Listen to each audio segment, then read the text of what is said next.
అందరికీ అంతర్జాతీయ మహిళా దినోత్సవ శుభాకాంక్షలు తెలియజేసుకుంటూ ఉన్నాను. ప్రతి మగవాడు స్త్రీ కంటే తానే బలవంతుడనని విర్రవీగుతాడు. ప్రతి మగవాడు స్త్రీ కంటే తానే బలవంతుడనని విర్రవీగుతాడు. కానీ తనది కేవలం శారీరక బలమే అని గుర్తించలేకపోతున్నాడు.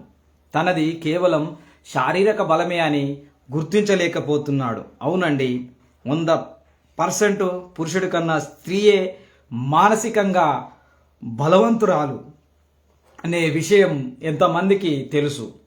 ప్రత్యక్షంగా పరోక్షంగా కూడా మనం ఆధారపడేది ఆడవాళ్ళ మీదే. అది మర్చిపోయి కొంతమంది మగాళ్ళు మేమే గొప్ప అనుకొని మగ మహారాజులమని విర్రవీగుతారు.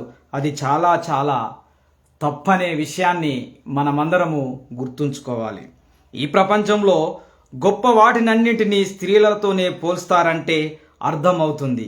ఈ ప్రపంచంలో గొప్ప వాటినన్నింటినీ స్త్రీలతోనే పోల్స్తారంటేనే అర్థమవుతుంది వాళ్ళెంత గొప్పవాళ్ళో. మనకి డబ్బును ఇచ్చేది లక్ష్మి అంటే స్త్రీ, మనకి చదువుని జ్ఞానాన్ని అందించేది సరస్వతి అంటే స్త్రీ, మనకి బలాన్ని శక్తిని ప్రసాదించేది పార్వతి అంటే స్త్రీ, మనల్ని చచ్చేదాకా మోసేది భూదేవి అంటే స్త్రీ, ఆఖరికి మన దాహాన్ని తీర్చే నదులు గంగా గోదావరి కృష్ణవేణి నర్మదా సింధు కావేరి అన్నీ స్త్రీ నామాలే.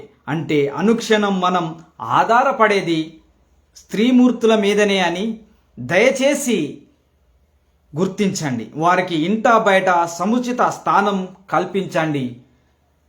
ఆకలేస్తే అమ్మ అన్నం పెట్టు అంటాం, భార్యని పెట్టమంటాం, కూతురిని పెట్టమంటాం. కానీ నాన్న అన్నం పెట్టు, తమ్ముడు అన్నం పెట్టు అని మనం అంటే మన ఆకలి తీర్చేది కూడా స్త్రీయే అని అర్థం.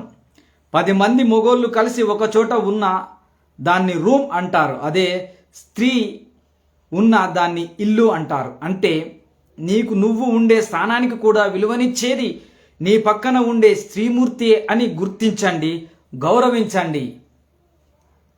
చివరగా ఒక్క మాట, ప్రతి తల్లిదండ్రులకి నాదొక్క చిన్న మాట. మీ అబ్బాయికి చిన్నప్పటి నుండి ఆడపిల్లల ఏడవకురా అని కాకుండా ఏ ఆడపిల్లను ఏడ్పించకురా అని చెబుతూ పెంచండి. వాడు మంచివాడిగా ఎదుగుతాడు. మమ్మల్ని మా తప్పుల్ని నిరంతరం భరిస్తూ మా మగజాతిని సహిస్తున్న స్త్రీమూర్తులందరికీ శిరస్సు వంచి పాదాభివందనం చేస్తూ అంతర్జాతీయ మహిళా దినోత్సవ శుభాకాంక్షలు తెలియజేసుకుంటోంది మన యాది టాక్స్ యూట్యూబ్ ఛానల్.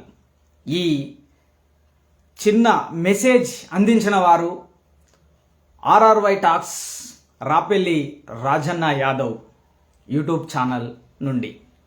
ఫ్రెండ్స్, ఒకసారి ఆలోచించండి. ఈరోజు మనం అంతర్జాతీయ మహిళా దినోత్సవాన్ని ఇంత ఘనంగా జరుపుకుంటున్నాము అనంటే మనము స్త్రీమూర్తులకి సముచిత స్థానాన్ని ఇచ్చి గౌరవిస్తున్నాము.